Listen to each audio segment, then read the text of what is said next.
To really get a handle on lung physiology, you first have to appreciate its anatomy. Its structure is everything. So in this explainer, we're going to go on a little journey, a microscopic safari, if you will. We'll start at the trachea and travel all the way down to where the magic happens, the alveolar capillary membrane, and see how every single piece is perfectly built for its job. Now, before we dive in, I want to mention that this explainer is an AI-generated summary of Dr. John West's lecture on this very topic.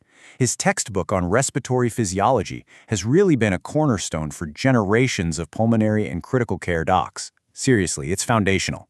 Dr. West also recorded a fantastic lecture series, which is absolutely worth your time. We put a link in the description below. We also have summaries of his other lectures on this channel, so feel free to check those out. Okay, let's start with the most critical part, the blood-gas barrier. This is it. This is the whole reason the lung exists. It's the surface where oxygen gets in and carbon dioxide gets out. Just look at this electron micrograph. It's beautiful, isn't it? Right there in the middle, you can see a pulmonary capillary, and inside it, a red blood cell. And on either side of it, that's the alveolar airspace. The incredibly thin wall separating the blood from the air, that's the blood-gas barrier. It's the only place in the body where this massive gas exchange happens. Now, what's really brilliant about this barrier is that it's polarized. It has two distinct sides. See here? One side is ridiculously thin, and that's all about maximizing diffusion speed. This is where the basement membranes of the epithelium and the endothelium are actually fused together. But the other side is thicker. It's got things like type 4 collagen and fibroblasts woven in, and that's for strength. It's got to hold everything together. And when I say thin, I mean it's almost hard to believe. On its thin side, this barrier is only about 0.3 microns thick. A micron is a millionth of a meter.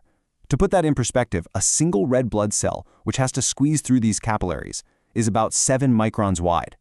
So the barrier is just a tiny fraction of the width of a red cell. This is absolutely critical for getting gas across quickly. But here's the kicker, the amazing paradox. Even though it's thinner than paper, the total surface area of this barrier is enormous. We're talking somewhere between 50 and 100 square meters. That's about the size of half a tennis court. And all of that is folded up and packed inside your chest, all thanks to about 500 million tiny little alveoli. It's an engineering marvel. So why this design? It all comes down to physics, specifically Fick's law of diffusion. The law basically says if you want to move a lot of gas, you need a huge surface area and a super short distance for it to travel. The lung nails both. But, and here's the clinical connection, this balance is fragile. If you get elevated pulmonary capillary pressures, say from acute left heart failure, that delicate barrier can actually fail under the stress. The capillaries start to leak, fluid floods the alveoli, and you get what we see at the bedside as pulmonary edema. Okay, so we've seen the destination. Now let's back up and trace the path that a breath of air takes to get there.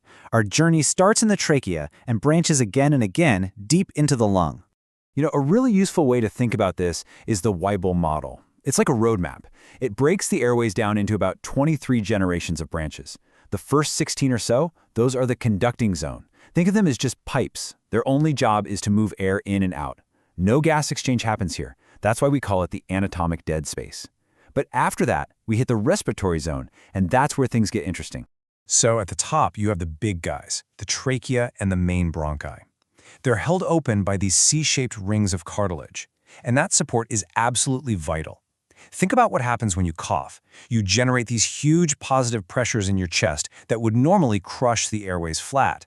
But that cartilage keeps them propped open so you can clear your lungs. As we go deeper into the smaller bronchioles, the cartilage disappears. So how do they stay open? By a completely different and really elegant mechanism called radial traction. You see, these small airways are actually tethered to the lung tissue all around them.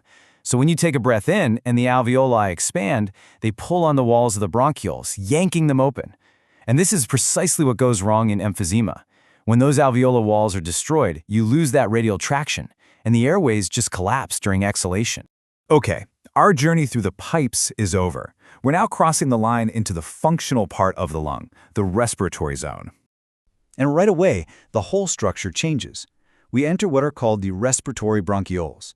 And you can see that a few alveoli start to pop up right on their walls. This is the first place gas exchange can actually happen. As we go even deeper, the airways become completely lined with these little sacs. Now they're called alveolar ducts, and they finally end in these cul-de-sacs called alveolar sacs. So we've made it to our destination, deep in the alveoli. Now it's time to zoom in and meet the key cellular players that make this whole operation work. The wall of the alveolus, the epithelium, is made of two main cell types. First, there's the type 1 pneumocyte. This is your structural cell. It's stretched incredibly thin, like a fried egg, and it forms over 95% of the alveolar surface. It's basically the pavement. Then you have the type 2 pneumocyte. It's more cuboidal, more blocky, and it is a metabolic powerhouse. Its main job is to cook up and secrete pulmonary surfactant, which is vital for preventing the alveoli from collapsing. Oh, and one more thing. It's also the progenitor cell. If the epithelium gets injured, these type 2 cells divide and differentiate to make new type 1 cells. Pretty crucial. And our last key resident is the alveolar macrophage. Think of this cell as the lung's housekeeper. Remember, way down here, there's no mucociliary escalator to sweep junk out. So you need a dedicated cleanup crew. That's the macrophage. It crawls around the alveolar surface like an amoeba, just gobbling up any dust, bacteria, or cellular garbage it finds, keeping that gas exchange surface absolutely pristine. All right, we followed the air. Let's start our second journey now and follow the blood. We're going to trace its path from the right ventricle into the alveolar capillaries. And you have to understand, this system is fundamentally different from the rest of the body's circulation. So what's the biggest difference? It all comes down to pressure. The pulmonary circulation is a low-pressure, low-resistance system. Look at this comparison. A pulmonary artery is way thinner with a lot less smooth muscle than a systemic artery of the same size. And that's because it doesn't have to be strong. It only has to handle pressures that are about 1/8 of what your aorta sees. Form follows function. And when you get down to the alveolar level, the capillary structure is just wild. It's not really a network of tiny tubes. It's so dense and interconnected that, as Dr. West puts it, it's better to think of it as sheet flow. Imagine blood flowing between two sheets of paper held very close together.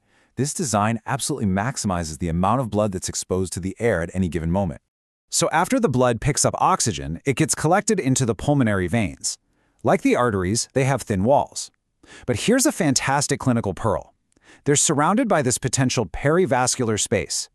Normally it's nothing, but when things go wrong and capillary pressure rises, fluid starts to leak out. And where does it go first? Right into this space, which acts like a sump. This is the very beginning of pulmonary edema, and it's what creates those first subtle signs we see on a chest X-ray.